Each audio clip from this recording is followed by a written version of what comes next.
I only want to say that if you strike, the American workers will not feel betrayed. Американец говорит, что если мы сейчас пойдем на забастовку, то американские рабочие не будут думать, что мы их предали. They're waiting for your example. Они ждут, что мы пойдем They're waiting for your leadership.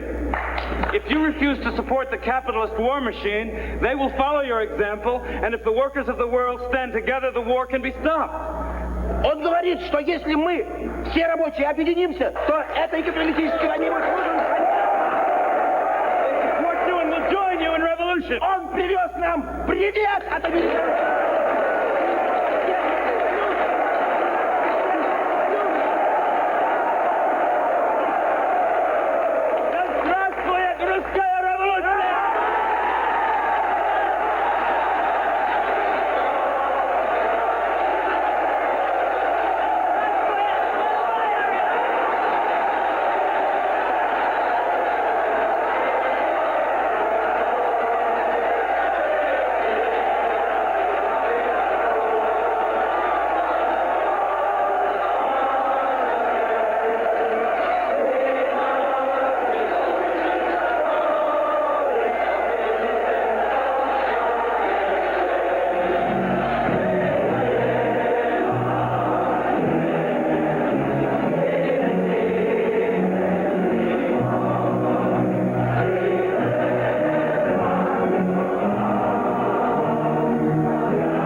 Дорогие друзья и товарищи.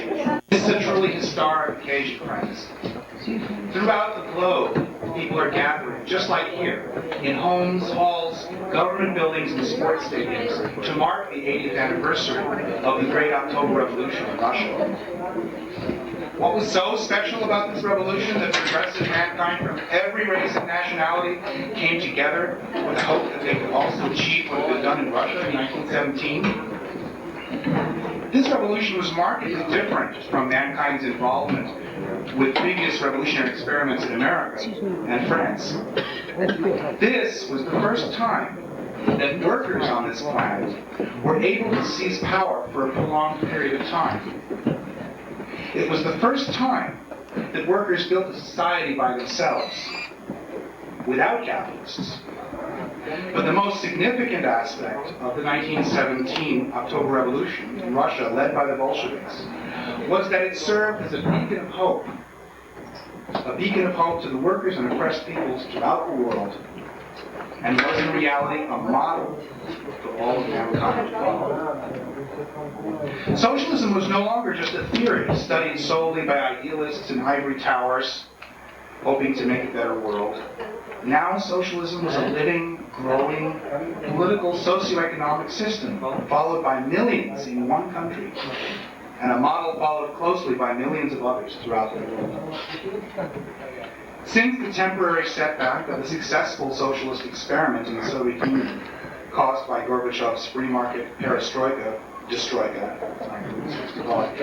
working people there have felt the full onslaught of capitalist misery. Across the former Soviet Union, people are dying of hunger, epidemics, and war. But corporate America is rejoicing. In the U.S., that means brazen corporate union busting, downsizing, unemployment, and attacks on social services and affirmative action, among other things. There are hundreds of thousands of homeless people in the U.S. as we speak, and many more overcrowded, many more families with children that aren't getting sufficient nutrition, children that are in classrooms and in storerooms. The living standard of workers has gone down and down and down, though this is masked somewhat by the fact that now we have more than one wage earner in family again, and people are working 3 and 4 jobs. Globally, the Pentagon and the CIA feel free to menace Cuba, North Korea, and send troops to Yugoslavia, among other places. On the other hand, for decades,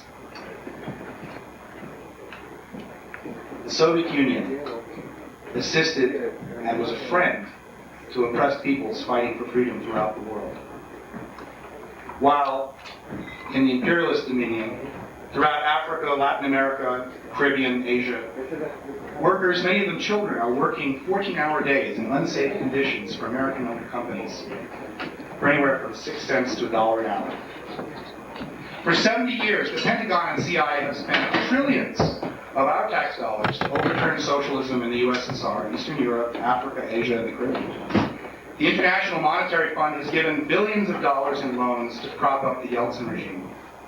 We know how the Yeltsin regime massacred hundreds in the Russian parliament in October 1993. We must stand in solidarity with the struggle of the Soviet people to restore socialism in their country and to defend their right to determine their own destiny free from overt or covert U.S. intervention. When the peoples of the world needed help in fighting imperialism, the Soviet Union was always there to help. Now that the Soviet people are asking for international solidarity in their struggle to restore the USSR as a socialist state, it is our imperative to help. That's why we're here today. In a people's celebration of the 80th anniversary of the Great October Socialist Revolution.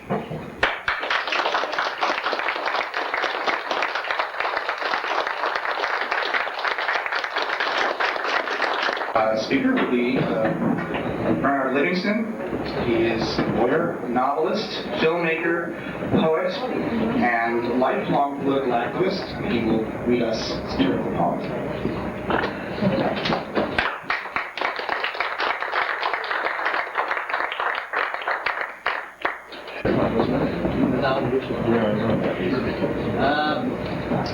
I'll be reading a poem by Bertolt Brecht, a short poem. It's entitled "The Moscow Workers Take Possession of the Great Metro on April 27, 1935, by Bertolt Brecht. We were told 80,000 workers built the metro.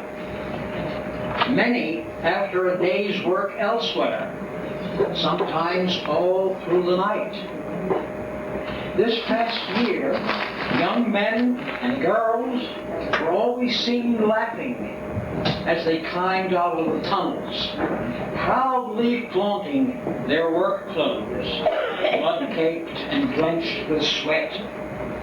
All obstacles, underground streams, pressure from multi-story buildings, massive cave-ins were overcome. For the ornamentation, no pains were spared. The best marble was transported from afar. The finest woods worked with scrupulous care. The splendid trains ran almost soundlessly at last through tunnels light as day. For exacting clients, the best of everything. Now that the railway was built in accordance with the most perfect plans, and the owners came to view it and to ride on it, they were the self-same people who had built it. Thousands of them were there, walking about examining the giant halls, while in the trains, great multitudes went riding past. Their faces, men, women, and children, graybeards as well, turned to the stations, beaming as if at the theater. For the stations were all built differently, of different stone, in different styles. The light also came each time from a different source. Anyone getting aboard was shoved to the back in the cheerful crush, since the seats up front were best for viewing the stations. At every station, the children were lifted up.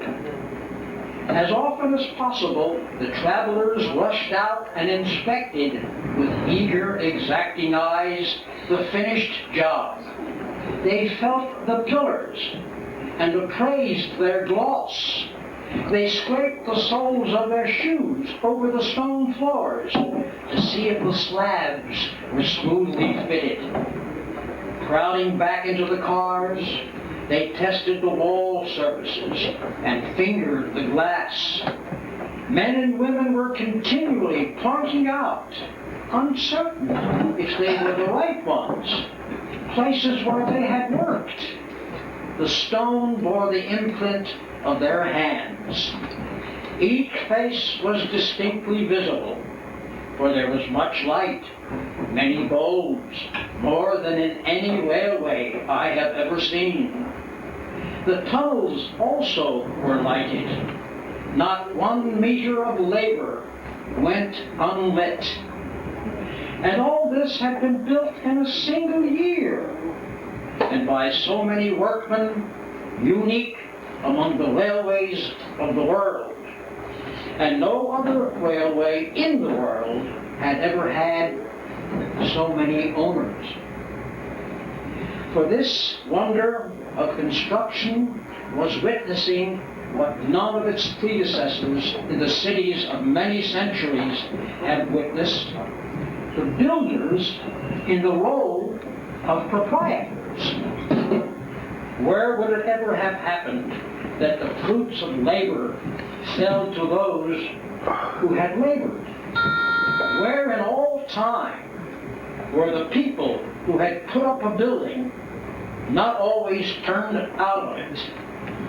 When we saw them riding in their trains, the work of their own hands, we knew this is the grand picture that once upon a time rocked the classic writers who foresaw it.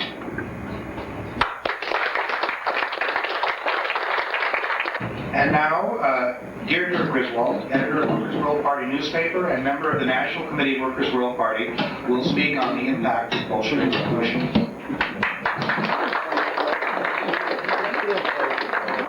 Good afternoon, comrades, all. And thank you to the organizers for inviting our party to participate in this event. I think that all of us here, no matter how young or how old, have lived most of our lives in the era of the Soviet Union. It has been such an overwhelming presence in world affairs that it is really hard to imagine what the 20th century would have been like without it. For example, how long would the First World War have lasted without the Russian Revolution? Would those German, British, French, and American generals who sent millions of men to their deaths in the trenches, have suddenly become pacifists someday and called out the war. You know, in the Battle of the Somme, there were 60,000 casualties in one day. That's more soldiers than the U.S. lost in the entire Vietnam War. But that didn't stop the slaughter of the war. They finally ended that brutal and bloody episode of capitalist greed only out of fear that the revolutionary fervor of the Russian Revolution would engulf them. And in fact, many soldiers, German and others, did mutiny and helped to bring an end to the war. At that time, all the imperialists held colonies. The Russian Revolution inspired these oppressed nations to fight for their liberation. The effect of the Russian Revolution on world history has been so profound. Yet, there are plenty of people in the progressive movement who are so disappointed at its imperfections, at what it did not or could not do, that they would just write it off altogether. They wish it had never happened. Maybe they think that then, somehow, the struggle to get rid of capitalist oppression and bring down the ruling classes would have been easier, gentler. They look at the collapse of the USSR as proof that the revolution was ill-timed, that the Bolsheviks went too far, that it was an impossible mission in the first place. Such a view, in my opinion, is totally subjective and shows not a shred of social consciousness. First of all, a revolution is not something manufactured from above. It is the result of a great upheaval of the masses. There were actually 3 revolutions in Russia in the first part of this century. Each one went further than the one before. But only the October Revolution, under the leadership of Lenin and the Bolshevik Party, was able to break up the repressive state machinery that had served the exploiting classes, the army, the police, the dreaded right-wing armed bands. That revolution put in power the most democratic form of rule, yet divides the Soviets, councils of workers, peasants, and soldiers' deputies. And didn't that shake the world? Over decades of struggle, the USSR was able to raise the means of production on a socialist basis to a level infinitely higher than that before the revolution, even though in the main it could not overtake the imperialists, who were determined to destroy it. The USSR, on the contrary, from its very birth, was not taking from the Third World, but giving to it. It had to pull itself up by its own bootstraps, while aiding in the liberation of the oppressed.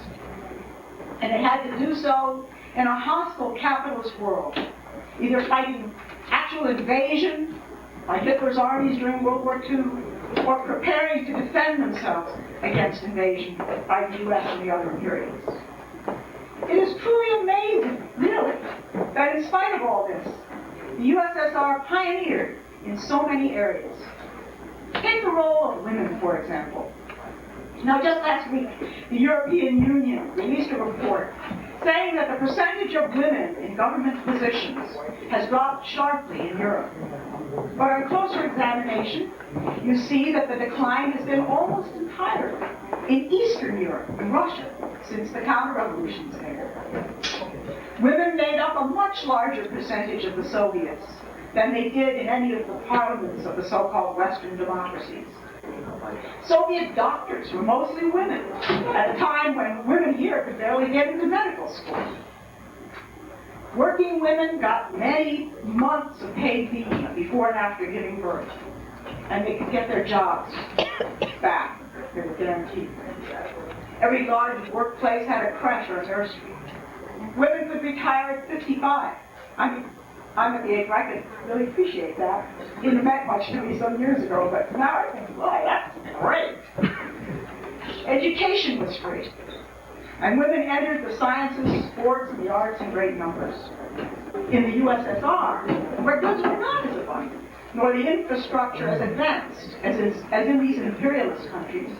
They nevertheless provided workers with earlier retirement, much longer vacations, job-related spas and holiday places, free education, free health care, access to sports and recreation, practically nothing, cheap public transportation, beautiful subways as in Moscow, back to home described, low-cost food, shelter, guaranteed jobs, and many other benefits. And the intensity of work was much less. All these social benefits, introduced first in the USSR, made it very difficult for the capitalists in Western Europe especially to grind down the workers there in the manner to which they had been accustomed. Now the social democratic parties in Western Europe used to love to take credit for what the right wing calls the welfare state. But once the Soviet Union crumbled, they joined the chorus led by the reactionaries and began giving away much of what the workers had wanted. It has only been since the destruction of the Soviet Union that the Gingrich types in Europe have been able to mount a vicious offensive against social benefits. So no wonder that Margaret Thatcher said she liked Gorbachev so much. While there was a Soviet Union, the imperialists were afraid to show the workers their real nature and did agree to some compromises. They really feared that otherwise the workers could take a revolutionary turn. So whatever gains existed in Europe during the watch of the Social Democrats, out of honesty, they ought to admit that the Russian Revolution helped make it possible. The Russian Revolution also provided the world with the first model of a federated state of many nationalities, which was not based on conquest or exploitation or oppression. In fact, the whole idea of affirmative action came from the USSR. The right to self-determination, including secession, was part of the Soviet Constitution. The Soviets, or governing councils, were divided into two chambers, and in one of them, all the nationalities, no matter how small, were guaranteed representation. The first thing the Yeltsin counter-revolution did was tear apart the solidarity that existed among large and small nations. Within months of the dissolution of the USSR, the bourgeois elements were at each other's throats, vying for control over resources and property that would be privatized. The Soviet Union lasted more than 70 years. It took to a new level a struggle for workers' power that had begun with the Paris Commune. It gave aid and support to other revolutionary struggles around the world. One of the reasons we are in this house of socialist Cuba today. We will study its lessons and apply its revolutionary spirit in our own struggle for the socialist future. October 1917, Presente.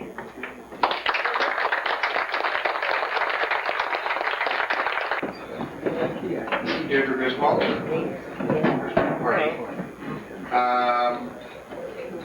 And now we have a special treat for you. Larissa Shmailo, author of How My Family Survived the Camps and many other fine works.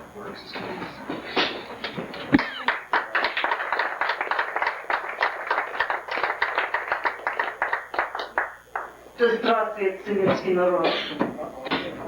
How my family survived the camps. Was mich nicht umbringt, macht mich starker. What does not kill me makes me stronger. Nietzsche said this about other books, not this. How did my family survive the camps? Were they smarter? Stronger than the rest? Were they lucky? Did luck exist in Dora, Auschwitz, and Bergen-Belsen?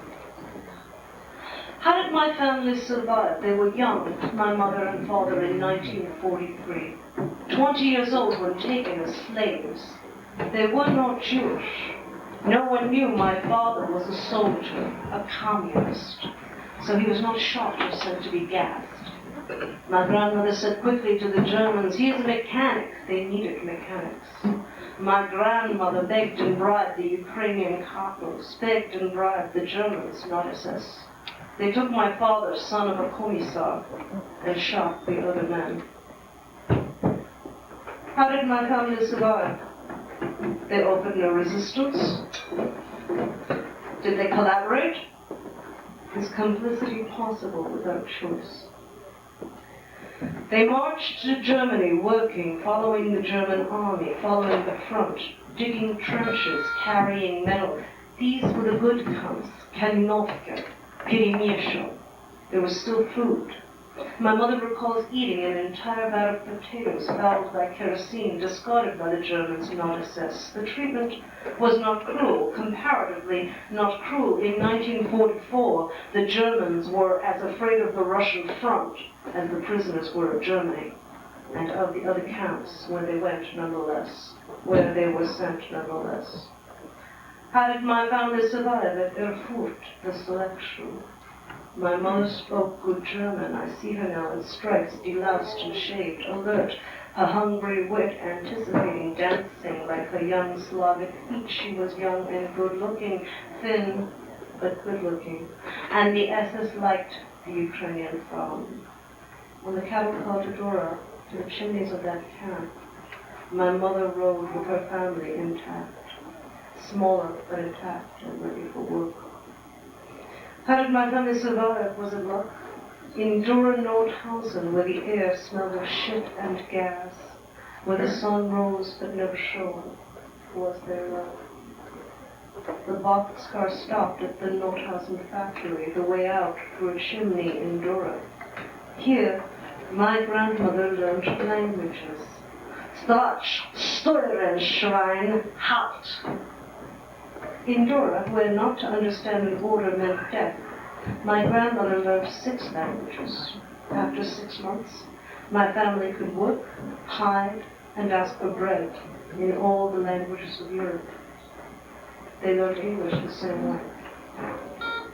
How did my family survive? I see my mother in Dora running from the Allied bombs, running to steal food, lying in the trenches made by the screaming shells, looking at the dark sky, chewing a stolen turnip, watching the bombs fall, a diversion like a movie. When the Americans came with chocolate and blankets, my father, 6'1", was 120 pounds, and still we were rich. My mother interjects, rich compared to the Jews. A few months longer, though, a few months longer, we would not have been alive. How did my family survive? My grandfather, a teacher, told this story. When the Americans came and saw the camp, they invited the people to loot the nearby towns, take anything. The well-fed soldiers said. My grandfather stood and spoke. We are not animals, he said, but we were. My father interrupts. We were. How did my family survive? Survive is not the right word. I'm alive, my father would say. Alive. Alive because I did not die. Others died. Keep breathing, he encouraged me in difficult times. Keep breathing. But this may be the last line against fascism we have here, you people. Anyway, thank you.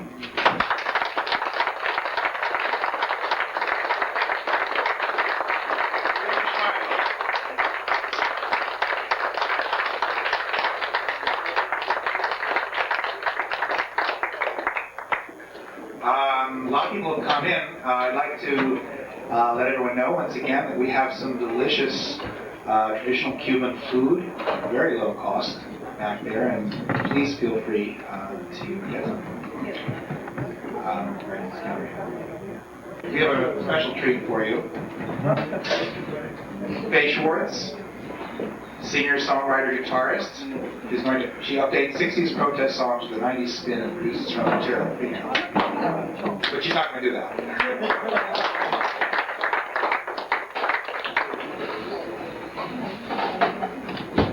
Actually, I could do that one. I have a bunch of songs. I was told to do one. So, that's So I will pick one, and I will sing one. I might appear again later today, and that will allow me to share something else with you. I want to try this song. It's called "To the Tune of Put Your Hand in the Hand." That was like a Christian rock song that was in the 60s, but that was big in the 60s or 70s, kind of gospel kind of tune. But this is the Marxist version. It's called "Get Your Ass with the Class." Get your ass with the class, that's a wage away from hunger. Get your ass with the class that eliminates poverty. Get it into your head if you want to be red, you gotta off the bourgeoisie. So get your ass with the class, the struggle to set you free.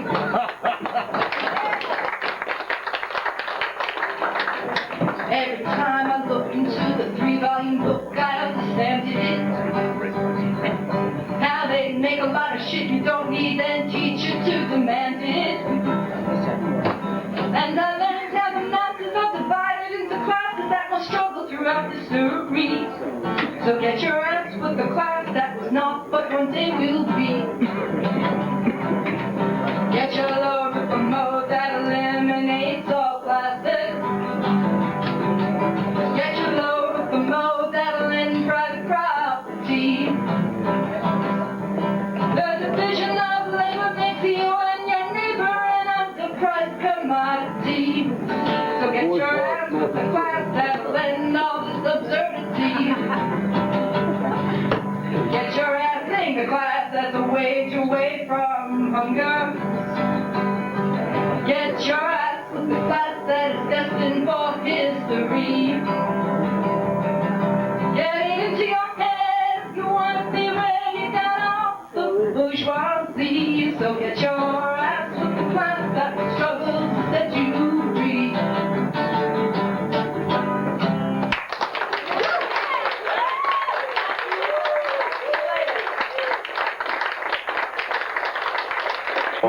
Chat amongst yourselves for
Okay.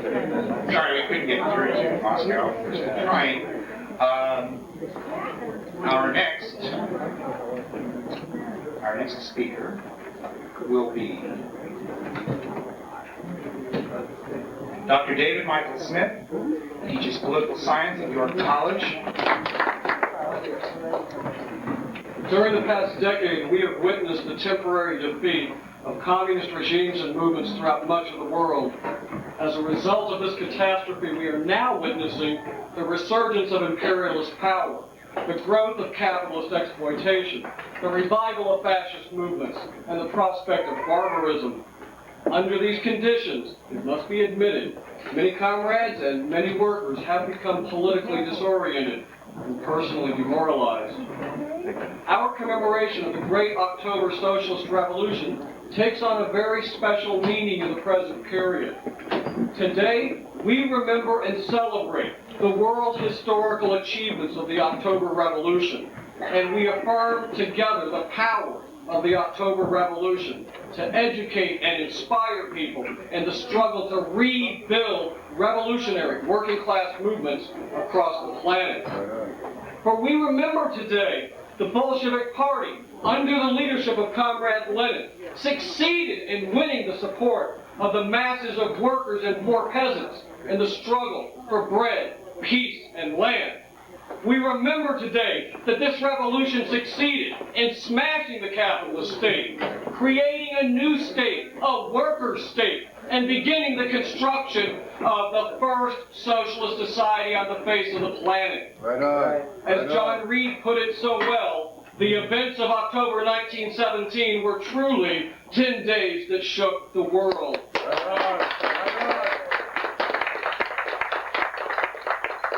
Now, it is well known that the victory of the Bolsheviks in Russia helped inspire the heroic, though unsuccessful, struggles for workers' power in Finland, Germany, Hungary, Austria, and the Baltic states during the next few years. But I would like to remind everyone that this revolution was greeted with enthusiastic and energized support by millions of other workers and oppressed people around the world. As Eugene Debs wrote at the time, and I quote him, "The world stands amazed, astounded, awe-inspired in the presence of Russia's stupendous historic achievement." Debs was not overstating the impact of the October Revolution on the workers and oppressed of the world.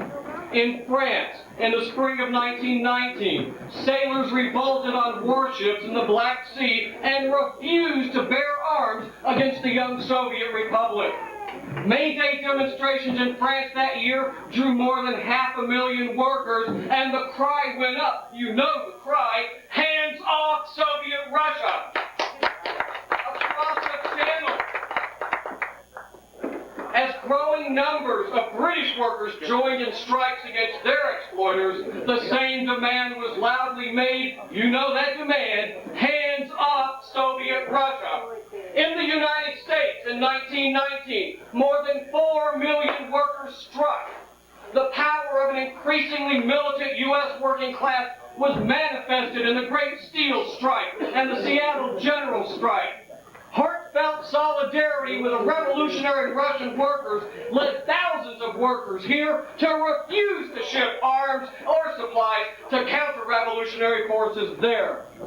In Italy, in 1919 and 1920, more than 2 million workers were on strike. In Turin and Milan in northern Italy, workers seized control of most industrial plants and began to form, you know, Red Guard units. In South Africa, working-class newspapers printed articles written by Comrade Lenin, and within just 1 month of the October Revolution, militant workers were discussing its significance for the South African working class and the workers of the world as a whole. In India, in late 1918 and early 1919, as textile workers mounted a general strike in Bombay, red flags appeared in the streets of that city for the first time. Underground urban newspapers printed messages of congratulation to Comrade Lenin and the Bolshevik Party. for, and I'm quoting one of those articles, the great victory that they have won for democracy the world over. In China, the message of October resonated deeply among the progressive intellectuals and the most advanced workers. Chinese delegates were present at the inauguration of the Communist International in 1919, the first Congress of the Chinese Communist Party held in Shanghai by 1921. In Korea, the working class, inspired by the October Revolution, played an important role in the March 1919 uprising against the Japanese oppressors. In Mexico, in the state of Sonora, miners seized control of the mines. In the state of Puebla, unemployed textile workers seized control of landed estates. Soviets were created in several Mexican states, and the workers of Yucatan called for, you know this, a Soviet Republic of Mexico. In Argentina and Brazil, in late 1918 and early 1919, growing militancy among workers led to general strikes. In these countries and in Cuba, the most advanced elements of the working class soon recognized the significance of the October Revolution. In Russia, comrades, sisters, and brothers, I hope that this brief historical resume will serve to remind us all of the extraordinary impact of the Great October Socialist Revolution on the workers and oppressed of the world. Let us remember today that this revolution succeeded in overcoming counter-revolutionary violence and sabotage, Western military intervention, famine, and economic catastrophe. Let us remember today that the October Revolution succeeded in laying the foundations for the USSR and the Communist International. Let us never forget that in the decades which followed, the new Soviet state made decisive contributions to the cause of workers and oppressed around the world. Remember, even our class enemy Winston Churchill acknowledged it was the Red Army that tore the guts out of the Nazi juggernaut. Let us never forget that. Nor could we ever forget that the Soviet Union made decisive contributions to the extension of socialism, the support of national liberation movements, and opposition to Western imperialism. Comrades, brothers, and sisters, it is certainly true that all of us must analyze the reasons for the temporary defeat of communist regimes and movements. And it is also true that some of us will reach some different conclusions on those matters. But those discussions and those differences need not concern us here today. For surely every man and woman in this room understands that the struggle to rebuild revolutionary working class movements in the years ahead will be inspired and enlightened by the example of the Great October Socialist Revolution. A revolution made by the masses of workers and poor peasants under the leadership of a revolutionary Communist Party. A revolution which proved to the entire world that capitalist exploitation can be abolished. A revolution which demonstrated that the emancipation of the working class can be achieved. A revolution which demonstrated its commitment to the emancipation of nationally and racially oppressed people, women, and humankind as a whole. Long live the memory of the Great October Socialist Revolution. Long live the example of Comrade Lenin and the Bolshevik Party. Long live the Cuban Revolution. Forward to a second socialist revolution in the country.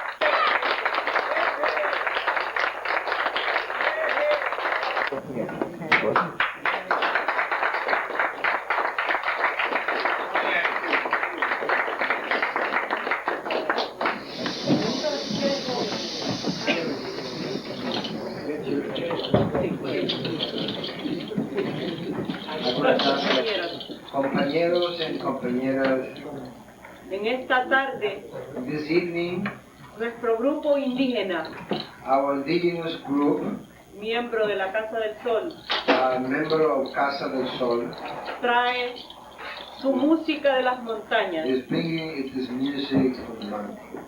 También traemos la protesta de los pájaros, los árboles y los ríos. We also have bringing the protest of the birds, the trees, and the rivers. Nosotros, este continente al día Yala, We, this continent, Abiyala, fue uno de los primeros was one of the first en recibir el bolchevique submarino en el año 23. of receiving the Bolshevik submarine in the year 1923. Y los compañeros del Salvador And the compañeros of El Salvador, iban hasta Panamá they went even up to Panama en difíciles condiciones a recoger el periódico cada 6 meses. in very difficult conditions to pick up the newspaper every 6 months. Y así el Partido Comunista de El Salvador In that way, the Communist Party of El Salvador comenzó la lucha en 1932, started the struggle in 1922. enfrentando una masacre más de 40.000 indígenas, I'm sorry, 1932, confronting a massacre of indigenous people. y trabajadores de toda clase popular. Ahora, compañeros, para no hacer más grande esta, traemos el mensaje, la carta, traemos un mensaje. They are bringing a message, la carta, the letter. Esta carta This letter nos habla del dolor y del sufrimiento que sufren los hombres en las will cárceles. speak to us of the suffering and the pain of the men that are in jail. El tercero, el cuervo. The second one is the bird, is a crow. Ave de rapiña que vino con el eurocolonialismo a robarnos todos los legados que teníamos de nuestros ancestros. It's a bird of prey that came to with Europeans to steal our history and from us with Europeans. Y el tercero, Juan sin tierra, el hombre que perdió todas las tierras. And the third is Juan Sin Tierra, the man who lost all his land. Y por último traemos 2 músicas andinas de las montañas. And after that, they are bringing 2 Andean music from the mountain, the Andean mountain. De Perú From Peru y la Tierra del Fuego y Chile. and Tierra del Fuego in Chile. Gracias.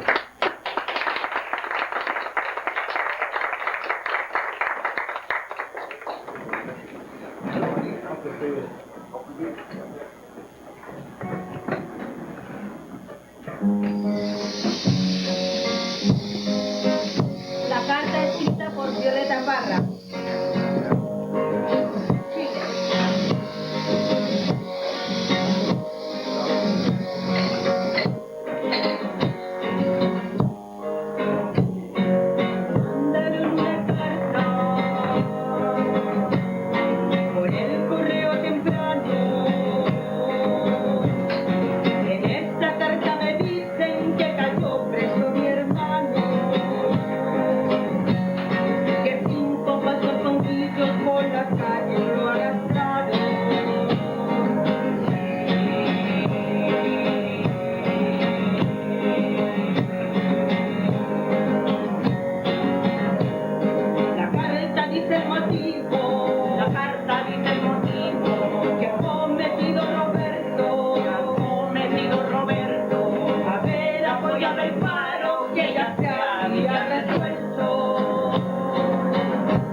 Sangre fría.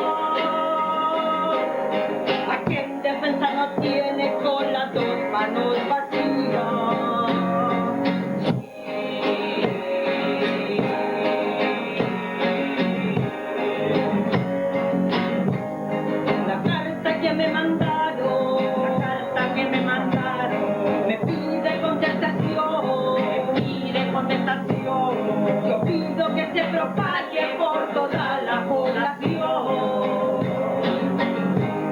Que el Dios es un sanguinario en toda generación.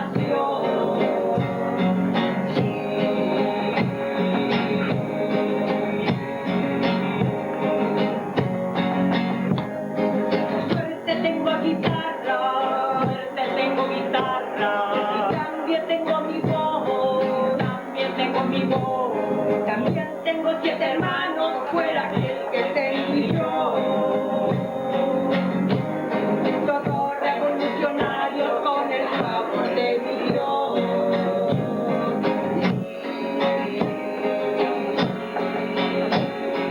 Sí.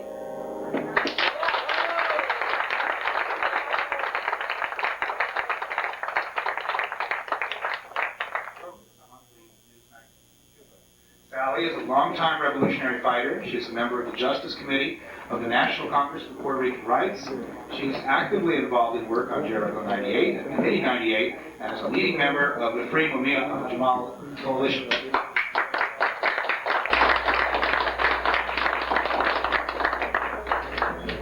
Thank you. And, I'd just like to pay tribute to CASA for allowing this program to be here, and it's very appropriate since Cuba is upholding the socialist tradition for all of us throughout the world, and also at the United Nations, where that struggle is just taking a backslide, let me tell you. I'm going to talk today very briefly about political prisoners in the United States, since every revolution has its political prisoners, and I'd just like to begin with a quote from Lenin. In 1895 and 96, while Lenin was in prison, he wrote a draft program for the Marxist Party in Russia. And for such a party, he argued that the struggle of the working class against the capitalist class was a struggle against all classes living off the labor of others. Sounds very familiar here, no? And quote, that it can only end in the passage of political power into the hands of the working class, the transfer of all lands, instruments, factories, machines, and mines to the whole society for the organization of social production, under which all that is produced by the workers and all improvements in production must benefit the working people themselves. And so it is here in the United States, where we're seeing more and more unemployment, more and more homeless people, 300,000 at least, living on the streets in New York City. And interestingly enough, Lenin began that piece of writing while he himself was in prison. Today, in the United States, we have more than 150 political prisoners in the dungeons of the United States. And support for this great occasion. Looking back to the beginning of this apocalyptic century, we could see a promise held out that could finally bring to an end the long-suffering march of humanity through the thousands of years of its historical and social formation. But not until the Revolution of October 1917 was the stage set for what must be considered the most momentous historical event of human history. For the first time, the working class took control of their own destiny. The light that shone brightly in October 1917 was extinguished in August 1991. Should we therefore wipe the Soviet Union out of our minds as a failed experiment, a gross mistake, and ungratefully turn our backs on a valiant people whose communist achievements are too... That day when this world of ours will come to realize that only socialism and communism will be able to give mankind the kind of life that humanity needs and expects. For those that are not familiar with the events that transpired outside the borders of Russia in 1918, may I inform you that organizations such as the Hands Off Russia Committee were set up in Canada and the United States and many other countries of the world. These organizations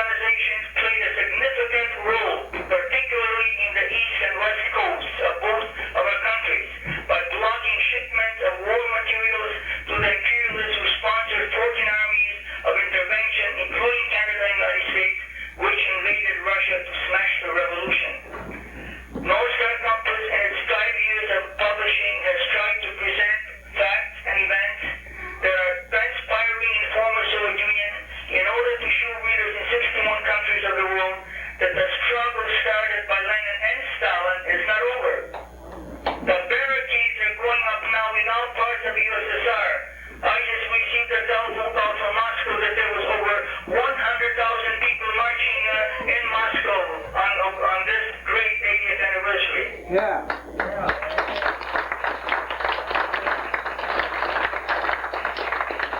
But these are facts, even though sometimes we as friends of Soul people would have liked to see more rapid changes and events in order to overthrow the President Nelson's mafia regime.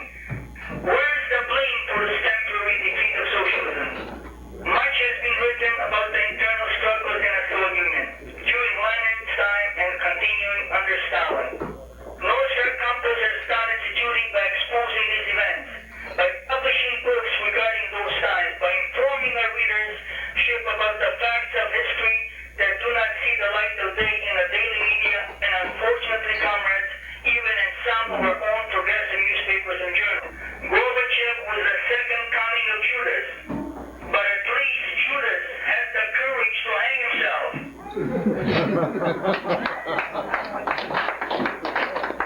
Our task is to unite around the Soviet people who are struggling and making a stand to help the spread of fascism. Republic after the put down of the dictator Porfirio Diaz in 1910, but it was also an inspiration for our American WPA art program, you may have remembered, in the depths of the Depression under the Roosevelt years.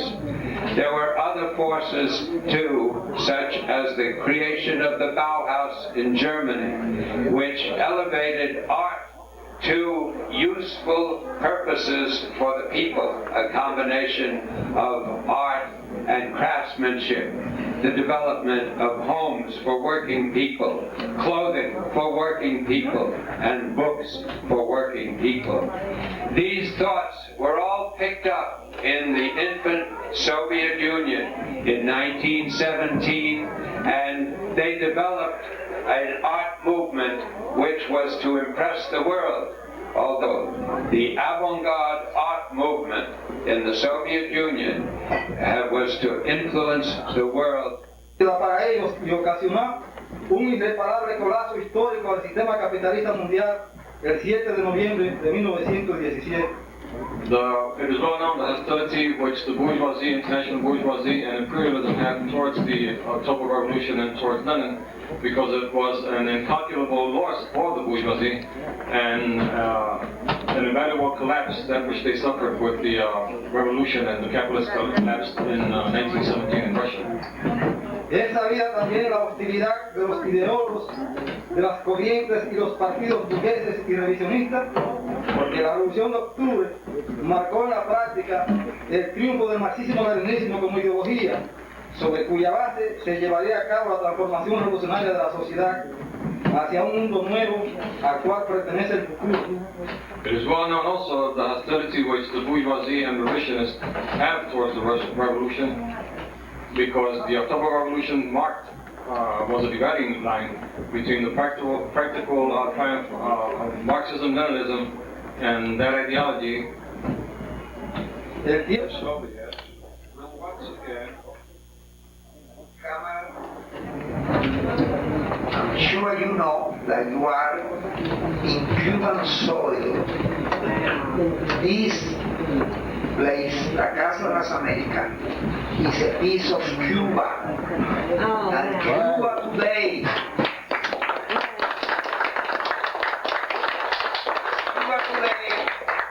is a socialist country. This gathering is must to celebrate such an event in 1918, you know, with the establishment of the Soviet power, the Bolshevik power, which I think that have transformed the world. I don't need to add to that. Our land, this country, this island, the communist system. If you don't see it, your sons will see it. If your son don't see it, your grandsons will see it. Sons and granddaughters. What happened? She was in Cuba when Fidel took power and proclaimed the Socialist Republic of Cuba. In a way that, in this commemoration, we are so happy to know that the Russian people, these people have taught us, and we took it.